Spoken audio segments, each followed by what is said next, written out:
Welcome back once again to all my dear students. Myself Hitesh Patel. આજે આપણે વાત કરીશું વિડિયો નંબર 2 જેમાં આપણે જોઈશું કે પ્રામાણિક હાઇડ્રોજન વાયુ ધ્રુવ અને વિદ્યુત ધ્રુવ પોટેન્શિયલ. બરાબર, મોસ્ટ ઇમ્પોર્ટન્ટ ટોપિક છે. બરાબર, તો ખાસ ધ્યાન આપજો. સૌપ્રથમ તો આપણે વિડિયો નંબર 1 નું રિવિઝન કરીએ. વિડિયો નંબર 1 ની અંદર આપણે વાત કરી કે ભાઈ વિદ્યુત રાસાયણિક કોષ, જેમાં આપણે જોયું કે તમે જો બે દ્રાવણ લીધા, બે દ્રાવણની અંદર બે ધ્રુવો ડુબાડ્યા અને બંને ધ્રુવોને વિદ્યુત વાહક તાર મારફતે ગેલ્વેનોમીટર દ્વારા જોડવામાં આવ્યા તો આપણને માલુમ પડ્યું કે તેની અંદર રાસાયણિક પ્રક્રિયા થઈ અને આપણને શું મળ્યું? વિદ્યુત ઊર્જા. બરાબર, એટલે રાસાયણિક ઊર્જાનું વિદ્યુત ઊર્જામાં રૂપાંતર થયું. ખાસ અગત્યના પોઈન્ટ એવા હતા કે એનોડ ઉપર થયું ઓક્સિડેશન, કેથોડ ઉપર થયું રિડક્શન. બરાબર, એનોડ ઉપર જેમ કે ડેનિયલ કોષ આપણે લીધો, જેમાં ઝિંક સલ્ફેટનું દ્રાવણ ને ઝિંકનો સળિયો અને કોપર સલ્ફેટનું દ્રાવણ અને કોપરનો સળિયો ઉબાડવામાં આવ્યો, જેમાં ઝિંક સલ્ફેટના દ્રાવણમાં ઝિંકના સળિયાનું શું થયું? ઓક્સિડેશન અને કોપરનું થયું રિડક્શન. એટલે બાહ્ય પરિપથ મારફતે કોનું વહન ક્યાંથી ક્યાં થાય છે? તો ઇલેક્ટ્રોનનું વહન થાય છે. ક્યાંથી? તો આપણે કહીએ કે એનોડમાંથી કેથોડ તરફ, અને બાહ્ય પરિપથમાં વિદ્યુત પ્રવાહનું વહન કેથોડમાંથી એનોડ તરફ. ત્યારબાદ એવું કહ્યું કે થોડો સમય થયો એટલે શું થયું કે જે ઝિંક સલ્ફેટનું દ્રાવણ હતું એ ધન વીજભારિત દ્રાવણ થઈ ગયું અને કોપર સલ્ફેટનું દ્રાવણ ઋણ વીજભારિત થઈ ગયું. હવે વિદ્યુત પ્રવાહનું વહન થવાનું બંધ થઈ ગયું. તો એટલા માટે બંનેને તટસ્થીકરણ કરવાનું કાર્ય કોણે કર્યું? તો ક્ષાર સેતુ. ક્ષાર સેતુમાં શું ભરવામાં આવે? તો લુગરી. કોની? KCl છે, KNO3 છે, NH4Cl છે. બરોબર, આ બધાની K2SO4 છે, એની લુગરી ભરી, જેથી તે બંને અર્ધકોષને જોડવાનું કાર્ય કર્યું અને બંને અર્ધકોષમાં રહેલા દ્રાવણોનું તટસ્થીકરણ કરવાનું કાર્ય કર્યું. કોણે કર્યું? તો ક્ષાર સેતુએ. બરોબર, તો આ બધું જ આપણે બેટા ડિસ્કસ કર્યું. ઓકે, ફરીથી ઇલેક્ટ્રોન ગુમાવે તો ઓક્સિડેશન, ઇલેક્ટ્રોન મેળવે તો રિડક્શન. એનોડ ઉપર ઓક્સિડેશન, કેથોડ ઉપર રિડક્શન. ડાબી બાજુ મેં તમને કહ્યું હતું લોન યાદ રાખવાનું, LOAN. L એટલે લેફ્ટ અર્ધકોષ એટલે કે હાફ સાઈડ, O એટલે ઓક્સિડેશન, પછી A એટલે એનોડ અને N એટલે આપણે એવું કહીએ કે તેના ઉપર કયો વીજભાર હશે? ઋણ. ક્લિયર? Negative charge. સમજાય છે? તો આ રીતે આપણે બધું ખબર હોવી જોઈએ. બરાબર, આજે આપણે વાત કરીશું પ્રામાણિક હાઇડ્રોજન વાયુ ધ્રુવ. ચલો ધ્યાન આપજો. નેક્સ્ટ પોઈન્ટ આપણે જોઈશું બેટા પ્રામાણિક હાઇડ્રોજન વાયુ ધ્રુવ. વાયુ ધ્રુવ. સૌપ્રથમ આપણને ખબર હોવી જોઈએ કે ક્યારે પ્રામાણિક કહેવાય. પ્રામાણિક એટલે આપણે કહેવાય સ્ટાન્ડર્ડ, જેને આપણે કહીએ કે જો દ્રાવણની સાંદ્રતા, દ્રાવણની જે સાંદ્રતા છે એ 1 મોલર હોય. બરાબર, તાપમાન આપણે કહીએ 298 કેલ્વિન, જેને કહીએ ઓર કરીને 25 ડિગ્રી સેલ્સિયસ હોય. અથવા તો ત્રીજું કે દબાણ આપણે 1 બાર અથવા તો વાતાવરણ હોય. તો તેવા કોષને આપણે કેવા કહીએ? પ્રામાણિક કોષ. આપણે જે ભણીશું કે પ્રામાણિક હાઇડ્રોજન વાયુ ધ્રુવ, ધ્યાન આપજો દરેકને કે હાઇડ્રોજન વાયુ ધ્રુવ એટલે શું? તો એવું કહીએ કે વિવિધ વિદ્યુત ધ્રુવોને ઇલેક્ટ્રોન મેળવવાની કે ઇલેક્ટ્રોન ગુમાવવાની વિવિધ વિદ્યુત ધ્રુવોને ઇલેક્ટ્રોન મેળવવાની અથવા ઇલેક્ટ્રોન મુક્ત કરવાની સાપેક્ષ આપણે એવું કહીએ કે વૃત્તિની તીવ્રતાની સરખામણીમાં વૃત્તિ ની તીવ્રતાની સરખામણીમાં હાઇડ્રોજન, એવું કહીએ કે હાઇડ્રોજન અર્ધ કોષનો ઉપયોગ કરી શકાય છે. હાઇડ્રોજન અર્ધ કોષ નો ઉપયોગ થાય. એટલે એનો મતલબ એવો થાય બેટા કે કોઈ પણ અર્ધ કોષનું પોટેન્શિયલ આપણે માપવાનું હોય, ધ્યાન આપજો બેટા, કોઈ પણ અર્ધ કોષનું પોટેન્શિયલ માપવાનું હોય તો આપણે શેનો ઉપયોગ કરીએ? હાઇડ્રોજન વિદ્યુત ધ્રુવોનો. બરોબર? એટલે આપણે કહ્યું કે હાઇડ્રોજન ધ્રુવને સંદર્ભ ધ્રુવ કહે છે. અહીંયા લખું, હાઇડ્રોજન ધ્રુવ ને સંદર્ભ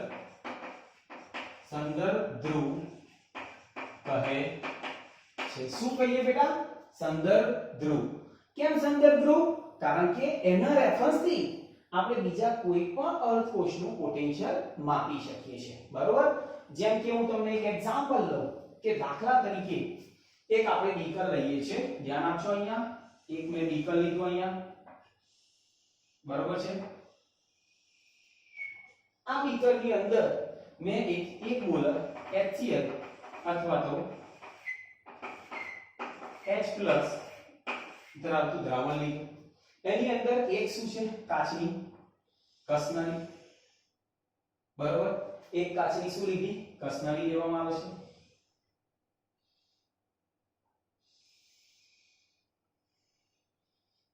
ક્લિયર? આ એક કાચની કસનળી, એની અંદર એક મર્ક્યુરી મારફતે શું જોડવામાં આવે છે? તો પ્લેટિનિયમનો ટુકડો. શેનો ટુકડો બેટા જોડ્યો? પ્લેટિનિયમનો ટુકડો. બરાબર? અને અહીંયાથી બંધ કરવામાં આવે જેથી અહીંયા શું નીકળશે? Copper wire, Ca wire. આ શું છે? તો અહીંયા મર્ક્યુરી, અને અહીંયાથી હાઇડ્રોજન વાયુ દાખલ કરવામાં આવે છે. શું એન્ટર કર્યું? ડાયહાઇડ્રોજન વાયુ. અહીંયાથી ગેસ નીકળ્યા, એ રીતે અહીંયા પણ. અને આ શું લીધું છે? તો 1 મોલર HCl નું દ્રાવણ. બરોબર? અને હંમેશા યાદ રાખવું કે આ જે છે એ શું લીધું? પ્લેટિનિયમનો ટુકડો. બરોબર છે? હા. તો હવે ધ્યાન અહીંયા બેટા કે આ એક પ્રામાણિક હાઇડ્રોજન વિદ્યુત ધ્રુવ તરીકે લેવામાં આવ્યું. તમે જો એક કાચની કસનળી છે, ત્યાં બહારના છેડે એટલે કે વાહક તારમાં અથવા તે કોપર વાયર જોડવામાં આવેલો છે. મર્ક્યુરી છે. બરોબર? હાઇડ્રોજન વાયુ દાખલ કરવામાં આવે છે કાચની કસનળીમાં. પ્લેટિનિયમની સપાટી ઉપર હાઇડ્રોજન વાયુનું કાં તો ઓક્સિડેશન કાં તો રિડક્શન થાય છે. ધ્યાન આપજો, કોની સપાટી ઉપર? પ્લેટિનિયમની સપાટી ઉપર. આપણે એવું કહીએ દાખલા તરીકે કે હાઇડ્રોજનનું ઓક્સિડેશન થાય છે તો આપણે કેવી રીતે પ્રક્રિયા લખાય? બરોબર? અને રિડક્શન થાય તો કેવી રીતે? તો જો પહેલા રિડક્શન ની આપણે લખીએ તો રિડક્શન, તો H++ 1 electron gives 1/2 H2 gas. બરાબર? આ એક પ્રક્રિયા થઈ. સમજાય છે? અને અહીંયા એનોડ તરીકે વર્તે આ હાઇડ્રોજન. કઈ રીતે વર્તે? હાઇડ્રોજન ધ્રુવ શું છે? શું થયું બેટા? રિડક્શન. તો કેથોડ તરીકે વર્તે.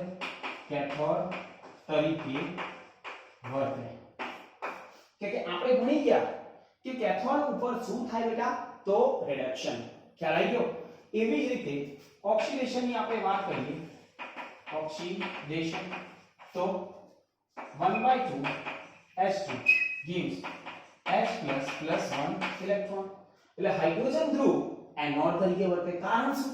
કે એનોડ ઉપર શું થાય છે? ઓક્સિડેશન. એટલે અહીંયા લખીએ હાઇડ્રોજન ધ્રુવ કઈ રીતે વર્તે? તો એનોડ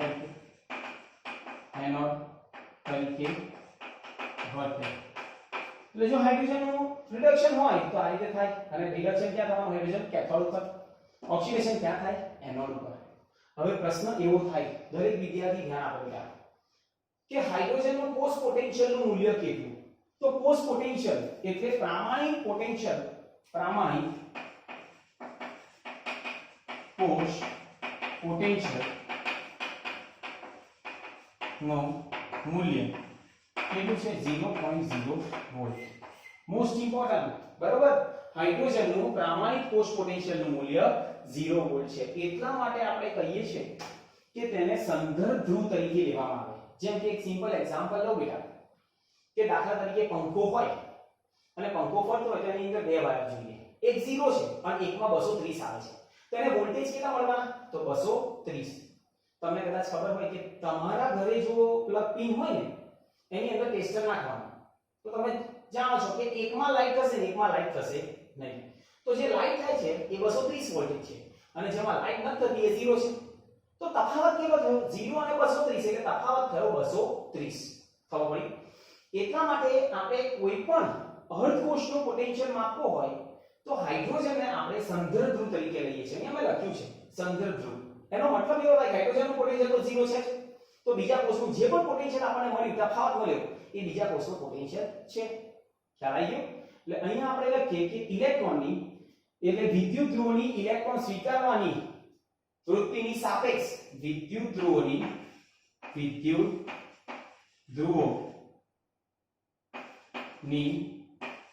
ઇલેક્ટ્રોન સ્વીકારવાની સાપેક્ષ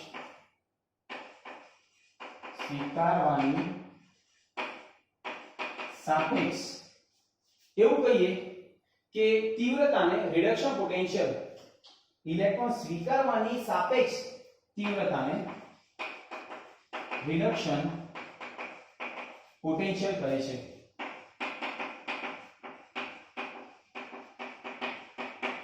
જેને આપણે લખાય E0 રિડક્શન. સમજ્યા? પ્રામાણિક છે એટલે શું લખાય ઉપર? 0. પ્રામાણિક એટલે એનો મતલબ થાય, મેં તમને અહીંયા લખાયું છે કે પ્રામાણિક ક્યારે કહેવાય બેટા? દ્રવ્યની સાંદ્રતા 1 મોલ, તાપમાન 298 કેલ્વિન અથવા તો 25 ડિગ્રી સેલ્સિયસ થતી હોય અને દબાણ 1 બાર હોય ને અથવા તો વાતાવરણ હોય તો એવા કોષને આપણે પ્રામાણિક કોષ કહીએ છીએ. બરોબર છે?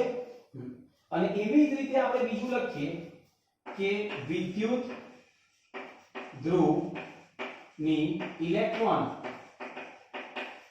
મુક્ત કરવાની સાપેક્ષ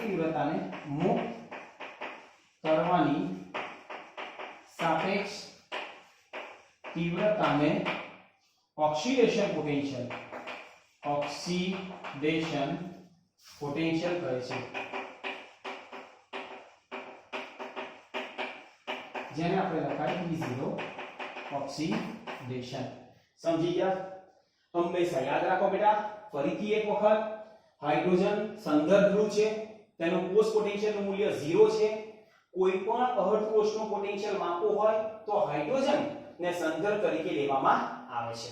એ એનોડ પર હોય અથવા તો કેથોડ પર પણ હોય. મેં તમને કહ્યું કે ઇલેક્ટ્રોન સ્વીકારે અને ઇલેક્ટ્રોન મુક્ત પણ કરે. હવે પ્રશ્ન એવો થયો, તમને બધાને પ્રશ્ન થાય કે સાહેબ આપણને બે અર્ધકોષ આપેલા છે તો ખબર કેવી પડે કે કોણ એનોડ પર જશે અને કોણ કેથોડ પર જશે? બરાબર? કોણ ઇલેક્ટ્રોન સ્વીકારશે અને કોણ ઇલેક્ટ્રોન મુક્ત કરશે? તો એ આપણે મોસ્ટ ઇમ્પોર્ટન્ટ, અહીંયા હું તમને આના પછી સમજાવું છું, પહેલા આ નોટ ડાઉન કરી લો, પછી અહીંયા લખીશું આપણે કે કોણ ઇલેક્ટ્રોન સ્વીકારવાની વૃત્તિ ધરાવે અને કોણ ઇલેક્ટ્રોન મુક્ત કરવાની વૃત્તિ ધરાવે. બરોબર? તો ચલો પહેલા આ નોટ ડાઉન કરો.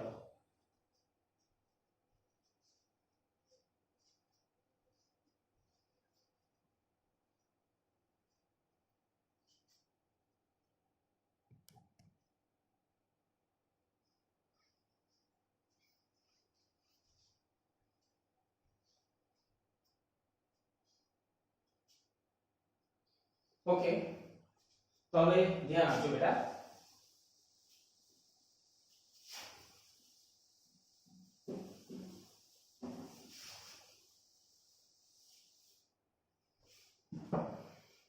તો અહીંયા આપણે એક સિરીઝ લખીએ કે એક વાત લીક ના કરતા કાનાએ કહ્યું મગ આલ ઝિંક પેન સનપબમાં હાઈવે થ્રુ ગયા, ત્યાં તેમને કુ, ફગ, અગ અને આઈ. ઓકે, આ રીતે આપણે યાદ રાખવાનું. અને અહીંયા હું લખું છું રિડક્શન પોટેન્શિયલ.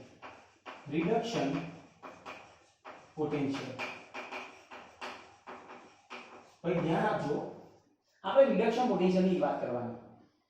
કે કોઈ પણ વિદ્યુત ધ્રુવ પોટેન્શિયલ એટલે રિડક્શન પોટેન્શિયલ, બરાબર. પછી આપણે સમજીએ છીએ કે કેવી રીતે પોટેન્શિયલ શોધાય, બરાબર. તો પહેલા આ સમજી લઈએ કે કોણ એનોડ અને કોણ કેથોડ. આ બધાનું રિડક્શન પોટેન્શિયલનું મૂલ્ય કેવું હોય? ઋણ. આનું કેવું હોય? 0 વોલ્ટ. અને આનું કેવું હોય? ધન. બરાબર. મોસ્ટ ઇમ્પોર્ટન્ટ છે.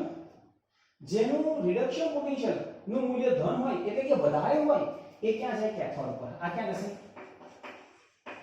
કેથોડ પર. અને આ ક્યાં જશે બેટા? એનોડ પર. એનોડ ઉપર શું થાય છે? તો ઓક્સિડેશન. એટલે અહીંયા લખી દઈશ ઓક્સિડેશન. કેથોડ ઉપર શું થાય છે? તો કહી દઈશ રિડક્શન. બરાબર. જેનું ઓક્સિડેશન થાય તેને પ્રબળ રિડક્શન કરતા. રેડોક્સ પ્રક્રિયામાં આપણે ભણી ગયા બધા પ્રબળ રિડક્શન કરતા. અને જેનું રિડક્શન થાય તેને પ્રબળ ઓક્સિડેશન કરતા. હવે તમને એવું પૂછે, ચાર ઓપ્શન આપે બેટા, આ ઈઝી મેથડ થઈ ગઈ. કેવી રીતે નક્કી કરવું બધું જ ક્લિયર થઈ ગયું. યાદ રાખજો, બોલું છું, જેનું રિડક્શન પોટેન્શિયલ નું મૂલ્ય વધારે હોય, વધારે કોણ ખબર કેવી પડે? મૂલ્ય આપેલું ના હોય અને મૂલ્ય યાદ પણ ના કરવાના હોય. ખાલી આ યાદ રાખો, એક વાત લીક ના કરતા. કનએ કયું મગ આલ? કનએ કયું મગ આલ? ઝિંક ફેની સન પબમાં હાઈવે થ્રુ ગયા. ત્યાં તેમને કુ હગ અગ આલ. બરાબર. ત્યાં તેમને કુ હગ અગ આલ. આનું રિડક્શન પોટેન્શિયલ નું મૂલ્ય અવધેજ મેં તમને સમજાવ્યું કે હાઇડ્રોજન સંદર્ભ ધ્રુવ છે, એનું પોટેન્શિયલ કેટલું છે? 0. આ બધા ઋણ અને આ બધા ધન. આના ઉપરથી નક્કી થઈ જાય કે જેનું રિડક્શન પોટેન્શિયલ નું મૂલ્ય ધન આપ્યું હોય એ ક્યાં જાય? કેથોડ. કેથોડ ઉપર શું થાય? રિડક્શન થાય એટલે એને શું કહેવાય? પ્રબળ ઓક્સિડેશન કરતા. ઋણ મૂલ્ય હોય, ઓછું મૂલ્ય, તો એ એનોડ ઉપર ઓક્સિડેશન એટલે પ્રબળ રિડક્શન કરતા. જેમ કે હું હાઇડ્રોજન અને ઝિંક લઉં, ચલો એક હાઇડ્રોજન લીધો અને એક ઝિંક લીધો, ધ્યાન આપજો. તો હવે તમને ખબર હોવી જોઈએ કે મારે આનું સાંકેતિક નિરૂપણ લખવું છે. એક વિદ્યુત ધ્રુવ હાઇડ્રોજન છે અને એક ઝિંક છે અને એનું સાંકેતિક નિરૂપણ મારે લખવાનું છે. કેવી રીતે લખશો બોલો? ઝિંક નું શું થાય? ઝિંક ક્યાં જશે? તો આપણને ખબર હોવી જોઈએ કે ઝિંક જશે આપણે બેટા એનોડ ઉપર અને હાઇડ્રોજન ક્યાં જશે? કેથોડ ઉપર. ક્લિયર? ચલો સાંકેતિક નિરૂપણ લખીએ તો આપણને બધાને ખબર છે કે Zn સોરી ચાર્જ હેતુ એટલે Zn + 2 aqueous ચાર્જ હેતુ. હવે શું આવશે? હાઇડ્રોજન. હાઇડ્રોજન નું શું થાય છે બેટા? કેથોડ ઉપર રિડક્શન એટલે H + aqueous H2 ગેસ અને કોની સપાટી ઉપર? પ્લેટિનમ. અને અહીંયા પ્લસ અને અહીંયા માઈનસ. જોઈ લો, આ એનું સાંકેતિક નિરૂપણ થયું. કારણ એક જ. કારણ શું હતું? કે હાઇડ્રોજનની ઇલેક્ટ્રોન આકર્ષવાની ક્ષમતા ઝિંક કરતા વધારે છે.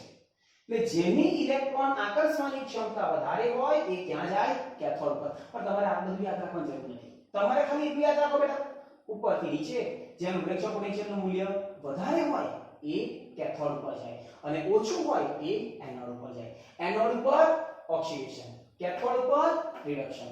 ઓક્સિડેશન એટલે ઇલેક્ટ્રોન ગુમાવે, રિડક્શન એટલે ઇલેક્ટ્રોન મેળવે. બરાબર. જેનું ઓક્સિડેશન સરળતાથી થાય તેને પ્રબળ રિડક્શન કરતા. તો આ બધામાંથી પ્રબળ રિડક્શન કરતા કોણ? તો લિથિયમ. આ બધામાંથી પ્રબળ ઓક્સિડેશન કરતા કોણ? તો ગોલ્ડ. ક્લિયર? સમજી ગયા? અને સાંકેતિક નિરૂપણ આ રીતે લખાય બેટા. જો બીજું લખાવો, દાખલા તરીકે એક હાઇડ્રોજન હું લઉં છું અને કોપર લઈ લઈએ. તો હાઇડ્રોજન ક્યાં જશે? ઉપર છે, વધારે છે. કોણ વધારે? કોપર. એટલે કેથોડ. આ એનોડ.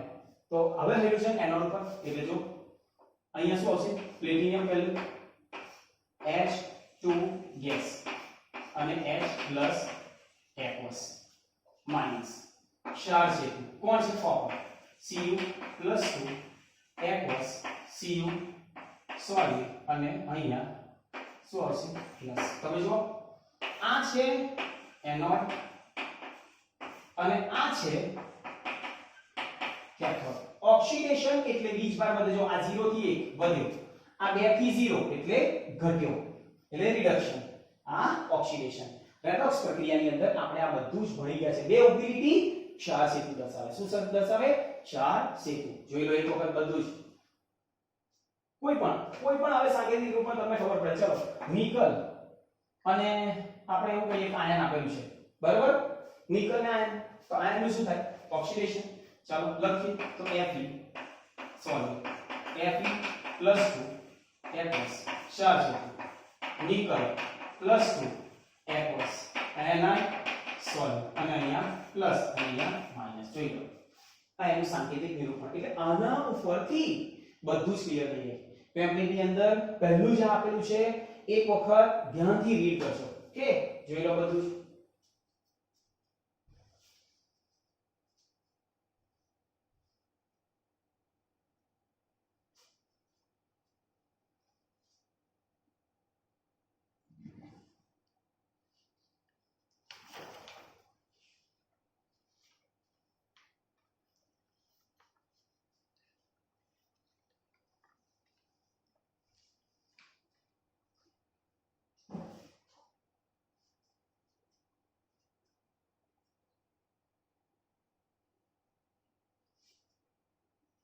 અહીંયા એક નોટ કરીને લખી દેજો બેટા કે જે અર્ધકોષ નો રિડક્શન પોટેન્શિયલ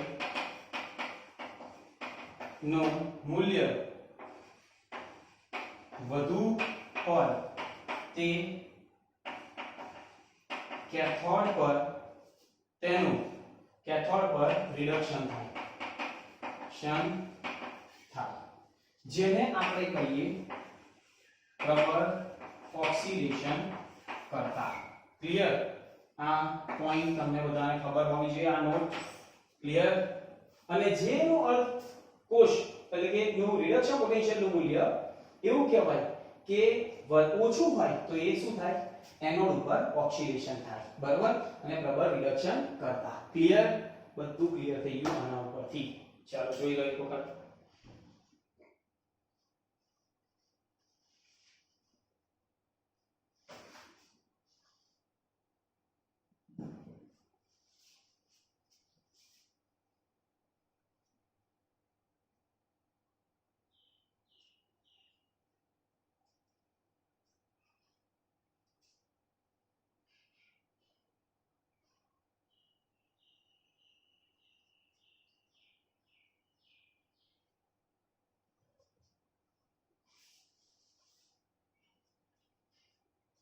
चलो ओके क्लियर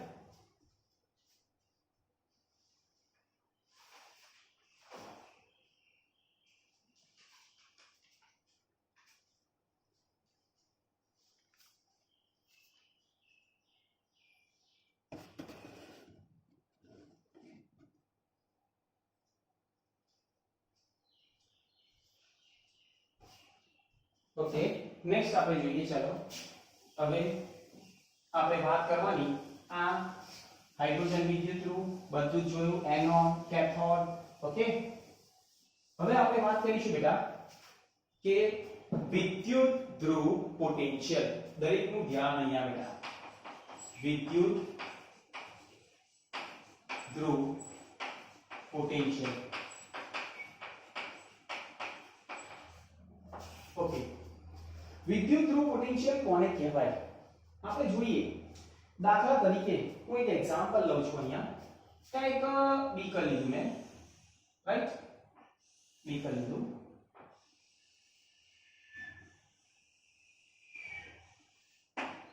અને બીકરની અંદર એક વિદ્યુત વિભાજ્ય દ્રાવણ ભરવામાં આવે છે કયું દ્રાવણ બેટા વિદ્યુત વિભાજ્ય કે એની અંદર એક વિદ્યુત ધ્રુવ ડુબાડ્યું છે શું ડુબાડ્યું છે વિદ્યુત ધ્રુવ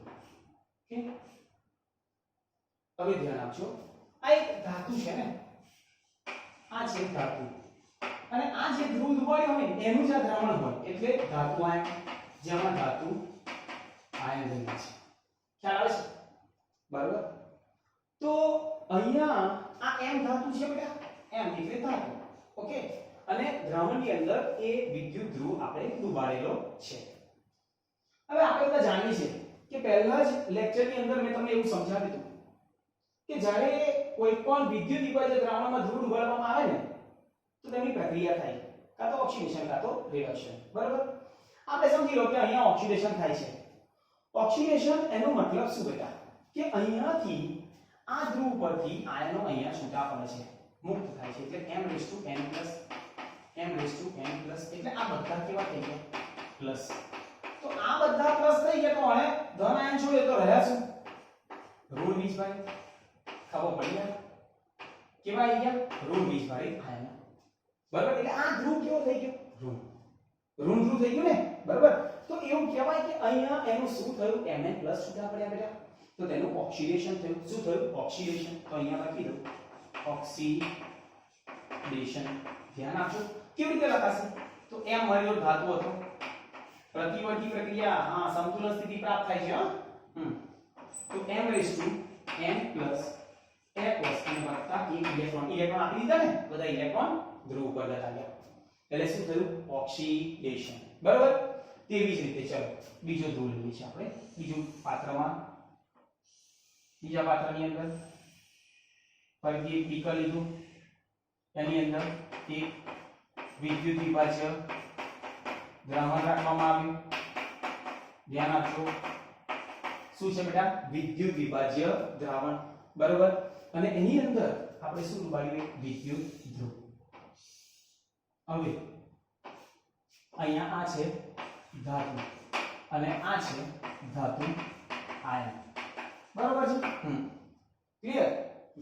તો અહીંયા શું થશે કે અહીંયા ધાતુ આયનમાંથી અહીંયા Mn એટલે કે x રેઝ ટુ પ્લસ ઉપર જશે, એટલે ઇલેક્ટ્રોન મુક્ત કર્યા. બરાબર, એટલે ઉપર જતા ગયા તો અહીંયા શું આવી ગયા ધન વીજભાર. આ બધા શું થઈ ગયા ધન વીજભાર. તો અહીંયા આ દ્રાવણ કેવું થઈ ગયું ઋણ વીજભારિત દ્રાવણ. આખું દ્રાવણ ઋણ વીજભારિત થઈ ગયું. તો આ પ્રક્રિયાને આપણે શું કહીએ રિડક્શન. તો અહીંયા લખી દો રિડક્શન થયું. બરાબર, રિડક્શન એટલે દ્રાવણમાંથી આયનો ગયા ધાતુની પટ્ટી ઉપર, અહીંયા ધાતુની પટ્ટી ઉપરથી આયનો આયા દ્રાવણની અંદર. બરાબર, એટલે અહીંયા શું થશે m raise to n plus aqueous વત્તા n ઇલેક્ટ્રોન મેળવ્યા ને, અને શું મળશે તો m. ક્લિયર.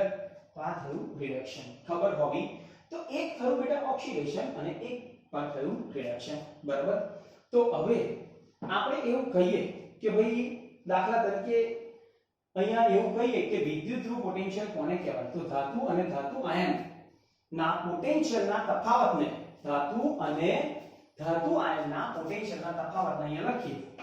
ધાતુ અને ધાતુ આયન ના પોટેન્શિયલ ના તફાવતને શું કહીએ વિદ્યુત ધ્રુવ પોટેન્શિયલ કહે છે. વિદ્યુત ધ્રુવ પોટેન્શિયલ કહે છે. હવે વિદ્યુત ધ્રુવ પોટેન્શિયલ એટલે મેં તમને કહ્યું કે બંને વચ્ચેનો તફાવત. ક્લિયર, સમજી ગયા. ઓકે, તો ફરીથી એક વખત જોઈ લો. અને બંને વચ્ચે શું સ્થપાય છે સંતુલન સ્થિતિ પ્રાપ્ત થાય છે. અહીંયા થયું ઓક્સિડેશન, અહીંયા થયું રિડક્શન, અને તેને આપણે કહીએ વિદ્યુત ધ્રુવ પોટેન્શિયલ. બરાબર, ચલો જોઈ લો એક વખત.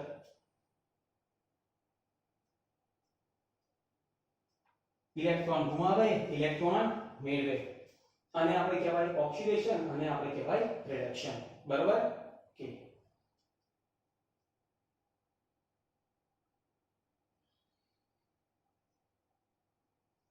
પણ આ દ્રાવણ અને ધાતુ બંનેમાં ધાતુ કેવા હોવા જોઈએ સરખા. કોપર સલ્ફેટનું દ્રાવણ તો કોપરનો સળિયો, એ રીતે ઝિંક સલ્ફેટનું દ્રાવણ તો ઝિંકનો સળિયો. બરાબર, એ આપણે ડેનિયલ કોષમાં જોઈ ગયા. કે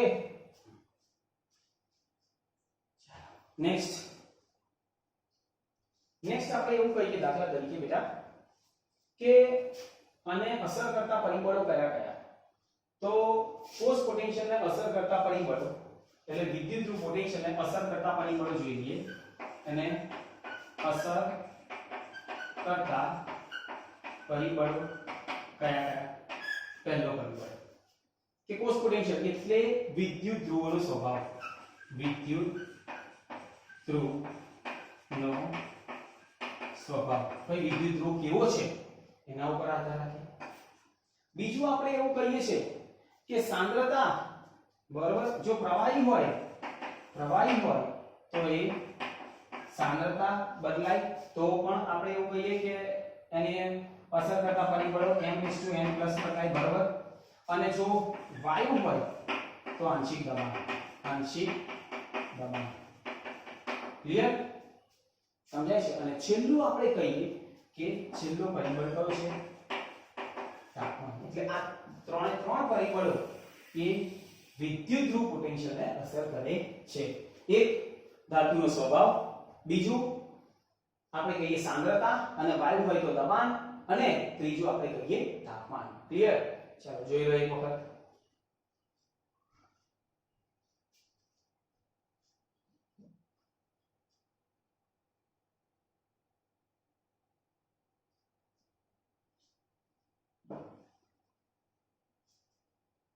ક્લિયર ઓકે યસ તો હવે આપણે વાત કરીશું કોષ પોટેન્શિયલ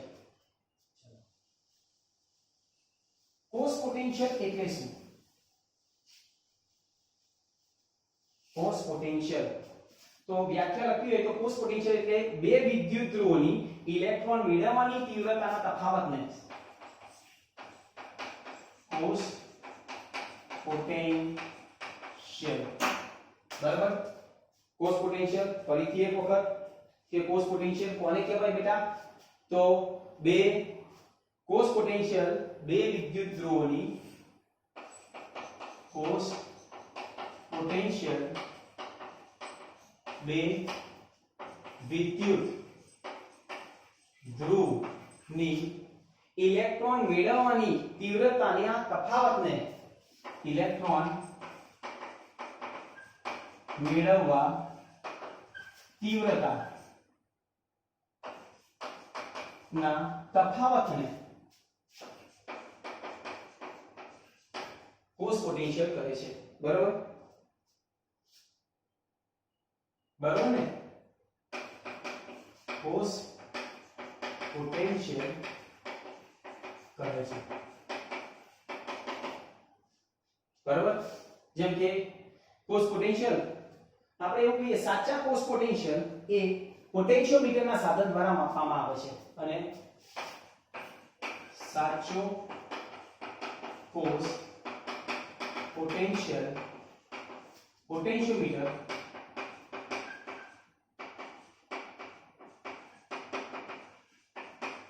ના સાધન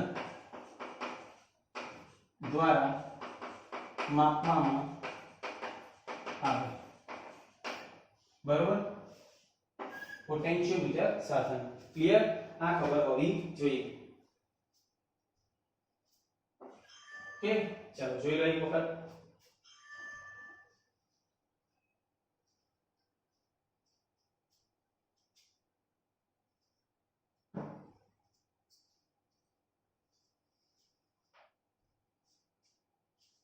ચાલો હવે લખીએ આપણે જેમ કે પોટેન્શિયોમીટર બે વિદ્યુત ધ્રુવોની ઇલેક્ટ્રોન મેળવવાની તીવ્રતાના તફાવતને આપણે શું કહીએ છીએ કોષ પોટેન્શિયલ બરાબર જેમ કે એક આપણે લખીએ oxidation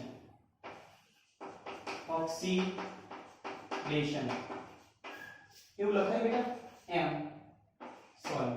gives m raised to n plus across વત્તા 1 ઇલેક્ટ્રોન n ઇલેક્ટ્રોન ઓકે આ શું થયું ઓક્સિડેશન એને મારે લખવું હોય તો કેવી રીતે લખાય E પોટેન્શિયલ છે m નું સમાન રૂપાંતર થયું m raised to n plus આ શું કહેવાય ઓક્સિડેશન પોટેન્શિયલ અહીંયા લખી દો ઓક્સિડેશન પોટેન્શિયલ બરાબર ક્લિયર ને અને જો હું આવું લખું E0 m અને m raised to n plus most important છે આપણે એક્ઝામ્પલ પૂછાય છે આ 0 છે એનો બીજમાં તો પ્લસ કરો એટલે વધ્યા એટલે ઓક્સિડેશન કહેવાય શું કહેવાય ઓક્સિડેશન આ 0 ઉપર લખે એટલે પ્રામાણિક કહેવાય પ્રામાણિક એટલે મેં તમને કહ્યું કે કેટલું તાપમાન 298 કેલ્વિન તાપમાન 1 મોલર દ્રાવણની સાંદ્રતા અને 1 બાર દબાણ બરાબર તો એને આપણે પ્રામાણિક કોષ પોટેન્શિયલ કહીએ એટલે અહીં લખી દો પ્રામાણિક કોષ એટલે કે અહીંયા ઓક્સિડેશન પોટેન્શિયલ લખીએ તો પણ ચાલે ઓક્સિડેશન પોટેન્શિયલ બરાબર છે ક્લિયર એવી રીતે આપણે રિડક્શન કરીએ.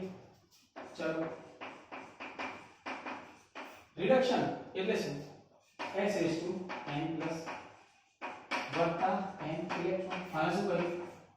બરાબર આપણને x મળ્યું. ક્લિયર? તો હવે રિડક્શન પોટેન્શિયલ મારે લખવું છે તો E શું લખાશે? x raise to n plus અને x કેમ વધારેમાંથી ઓછા એટલે રિડક્શન. બરાબર તો આને કહેવાય રિડક્શન પોટેન્શિયલ. બરાબર છે. અને એ જ રીતે E0 x raise to n plus અને x લખું તો આને આપણે કહેવાય પ્રામાણિક રિડક્શન પોટેન્શિયલ. શું કહેવાય? પ્રામાણિક રિડક્શન પોટેન્શિયલ. જોઈ લેજો એક વખત.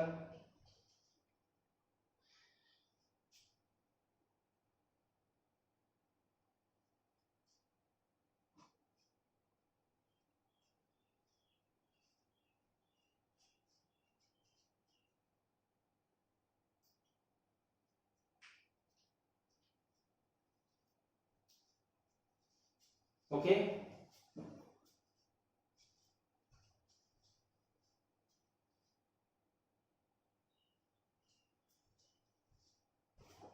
ક્લિયર? હવે આપણે જોઈએ નોટ ડાઉન કરી લેજો. ચાલો હવે આપણે જોઈએ EMF કોષ. EMF કોષ ધ્યાન આપજો. EMF કોષ EMF ઇલેક્ટ્રોમોટિવ ફોર્સ વિદ્યુત ચાલક બળ. શું કહેવાય? વિદ્યુતને ચલાવવા માટે આપવું પડતું બળ જેને આપણે કહેવાય વિદ્યુત ચાલક બળ. બરાબર છે. હવે ધ્યાન આપજો કેવી રીતે. તો દાખલા તરીકે મેં અહીંયા એક બીકર લીધું, ફરીથી ઓકે અહીંયા બીજું બીકર લીધું, બંનેની અંદર દ્રાવણ ભરવામાં આવે, અહીંયા પણ દ્રાવણ ભરી દીધું. બરાબર છે. અહીંયા એક ધ્રુવ બાળ્યો, અહીંયા પણ એક ધ્રુવ બાળ્યો અને તેને આપણે વોલ્ટમીટર મારફતે જોડવામાં આવે. વોલ્ટમીટર છે. બરાબર છે. તો હવે શું થશે બેટા? વોલ્ટમીટર થી જોડે તો અહીંયા આપણને ખબર છે કે આ શું કરશે? અહીંયાથી આયનો નાખશે એટલે m raise to n plus m raise to n plus. બરાબર. અને અહીંયા શું થઈ ગયા? ઋણ નીચમાં થાય. અહીંયા આ જશે તો કોણ ગયા? m raise to n plus m raise to n plus. તો આ કેવું થઈ ગયું? ઋણ આયન. આ કેવું થઈ ગયું? ધન વીજભારી દ્રાવણ. અને અહીંયા કોણ ગયા? ધન. બરાબર. ક્લિયર? એટલે આ થયું ઓક્સિડેશન અને આ થયું રિડક્શન. આપણે જાણીએ છીએ. બરાબર. હવે ઓક્સિડેશન અને રિડક્શન આની પ્રક્રિયામાં લખવી હોય દાખલા તરીકે m ની જગ્યાએ હું અહીંયા x લખી દઉં, અહીંયા પણ x. બરાબર. તો અહીંયા મારે એવું લખાય કે gives m raised to n plus aqueous વત્તા n ઇલેક્ટ્રોન. એટલે શું કહેવાય? એટલે ઓક્સિડેશન. રિડક્શન કરવું હોય તો x n plus aqueous plus n electron gives x. Clear? આ શું થયું? રિડક્શન. આ થયું ઓક્સિડેશન. અહીંયા લખેલું છે ઓક્સિડેશન, અહીંયા રિડક્શન. ક્લિયર?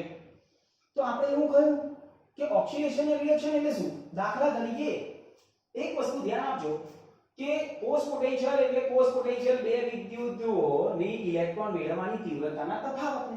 આ બંનેને ઇલેક્ટ્રોન મેળવવાની તીવ્રતાનો તફાવત છે અને એટલા માટે એને આપણે શું કહીએ છીએ? કોષ પોટેન્શિયલ. જેમ કે એક એક્ઝામ્પલ લો. દાખલા તરીકે એક સિમ્પલ એક્ઝામ્પલ કે આ ઓક્સિડેશન પોટેન્શિયલ E બરાબર m અને m raise to n plus n.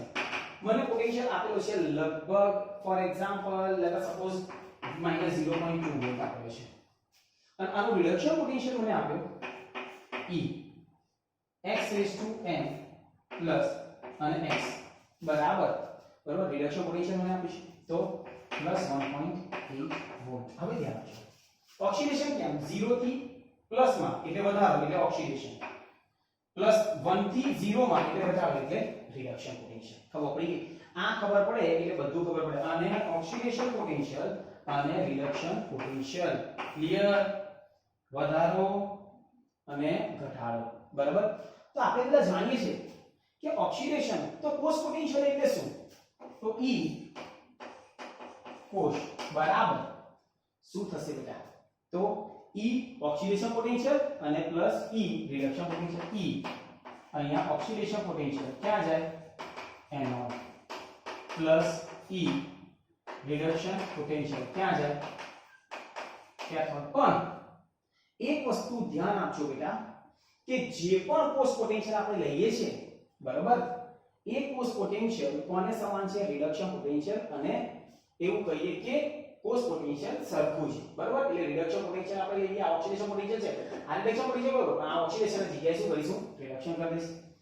તો આપણે એવું લખાય કે દાખલા તરીકે E કોષ કાં તો E સેલ બરાબર E reduction cathode minus E reduction anode. આ મોસ્ટ ઇમ્પોર્ટન્ટ ઇક્વેશન હા કોષ પોટેન્શિયલ માપવા માટે કેથોડ માઈનસ એનોડ. પણ કોણ છે રિડક્શન પોટેન્શિયલ જોઈએ નોટ ઓક્સિડેશન. ઓક્સિડેશન ની આપણે વાત કરવાની નથી. હા પણ આપણે એવું કહ્યું કે ઓક્સિડેશન અને રિડક્શન પોટેન્શિયલ બંને સરખા પણ એકબીજાથી વિરુદ્ધ. એટલે અહીંયા મારે એવું લખાય કે E ઓક્સિડેશન બરાબર E માઈનસ E રિડક્શન બરાબર. ખબર પડી કે બંને સરખા પણ એકબીજાથી વિરુદ્ધ. હવે ધ્યાન આપજો કે દાખલા તરીકે આ આપણી જોડે ઇક્વેશન આવી મારે કોષ પોટેન્શિયલ શોધવું છે. ચલો આ બે મને આપ્યા. આ કયું પોટેન્શિયલ છે ઓક્સિડેશન. તો આને રિડક્શનમાં કન્વર્ટ કરવું પડે અને આ તો રિડક્શન છે જ. તો આને રિડક્શનમાં કન્વર્ટ કરો તો મારે આવું લખાય E m n પ્લસ અને m બરાબર માઈનસ છે તો શું થઈ ગયા પ્લસ 0.2 વોલ્ટ. ક્લિયર થઈ ગયું. હવે કેથોડ માઈનસ એનોડ. તો કેથોડમાં આ કેથોડ છે આ એનોડ છે. કેથોડ માઈનસ એનોડ તો કોષ E સેલ બરાબર. ચલો બોલો કેથોડમાં શું આવશે E કેથોડમાં આવશે x raise to n plus અને x માઈનસ એનોડમાં તો n પ્લસ અને m. ક્લિયર કે રિડક્શન છે બરોબર પ્લસ થી 0 કેથોડ માઈનસ એનોડ. ચલો કેથોડમાં કેટલું પોટેન્શિયલ આપ્યું 1.8 વોલ્ટ 0.8 માઈનસ કેટલું આપ્યું છે પ્લસ 0.2 એટલે 1.6 આયો. આ શું મળ્યું કોષ પોટેન્શિયલ. શું મળ્યું બેટા કોષ પોટેન્શિયલ. ખબર હોવી જોઈએ. Equation most important. અને જો પ્રામાણિક હોય ને પ્રામાણિક એટલે આપણે બધા જાણીએ છીએ એક બાર દબાણ 1 મોલર સાંદ્રતા અને 298 કેલ્વિન તાપમાન. તો અહીંયા શું લખાય 0 0 0 બસ પ્રામાણિક થઈ ગયું. ક્લિયર. અહીંયા પણ પ્રામાણિક. Okay done. અહીંયા પણ પ્રામાણિક કોષ પોટેન્શિયલ જોઈ લો બધું જ એક વખત ક્લિયર થઈ જવું જોઈએ. પછી એક એક્ઝામ્પલ આ લેક્ચર ની અંદર આપણે જોઈ લઈએ છે બરોબર ડેનિયલ કોષનો. બીજા પછી આપણે જોઈશું. ઓકે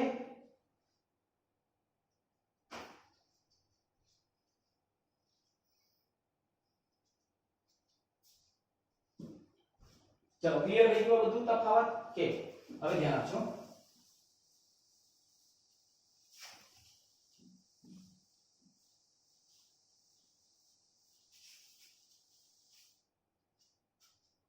અહીંયા એવું પૂછ્યું હોય ડેનિયલ કોષ માં પ્રામાણિક કોષ પોટેન્શિયલ નું મૂલ્ય શોધો. જેમાં આપણને આપેલું હોય કેથોડ અને એનોડ. એટલે અહીંયા E0 Cu+2 અને C અને E0 Zn+2 અને Zn આપેલું હશે. કેથોડ તો અહીંયા તમને આપ્યું 0.34 અને -0.76 0.34 અને -0.76 વોલ્ટ. ઓકે આપેલું છે રાઈટ. હવે ધ્યાન રાખજો અહીંયા મેં તમને એવું શીખવાડ્યું ડાયરેક્ટ કે જેનું રિડક્શન પોટેન્શિયલ નું મૂલ્ય વધારે હોય એ ક્યાં જાય કેથોડ પર અને ઓછું હોય એ ક્યાં જાય એનોડ પર. તો કેથોડ પર આગળ કોણ જશે કોપર અને એનોડ પર કોણ જશે ઝિંક. ક્લિયર થઈ ગયું. એટલે આપણી જોડે સૂત્ર છે કે E0 સેલ બરાબર E0 બોલો રિડક્શન શું આવે કેથોડ માઈનસ E0 રિડક્શન શું આવે એનોડ. બરાબર. ચલો કેથોડ પર કોણ જેનું રિડક્શન પોટેન્શિયલ મૂલ્ય વધારે વધારે ચાલો તો એવું લખાય Cu + 2 અને Cu - E0 Zn + 2 અને Zn હંમેશા યાદ રાખો બેટા તમને એક્ઝામમાં કન્ફ્યુઝ કરવા માટે આ ઊંધું આપી દે જેમ કે આ તો આવું છે હવે હું ખાલી અહીંયા એક જ કરું અહીંયા +2 કરી દે અને અહીંયા માઈનસ કરી દઉં તો પહેલા શું કરવાનું રિડક્શન પોટેન્શિયલમાં આ ઓક્સિડેશન થઈ ગયું 0 થી +2 પણ મારે શું જોઈએ છે રિડક્શન તો રિડક્શન કરવું હોય તો શું આ +2 આ રિડક્શન થઈ ગયું અને અહીંયા માઈનસ ની જગ્યાએ પ્લસ કેમ કે આપણે જોઈ ગયા કે ઓક્સિડેશન પોટેન્શિયલ અને રિડક્શન પોટેન્શિયલ સરખા જ પણ એકબીજાથી વિરુદ્ધ બરાબર ચાલો અહીંયા મૂકી દો કેટલા આપેલા છે 0.34 માઈનસ 0.76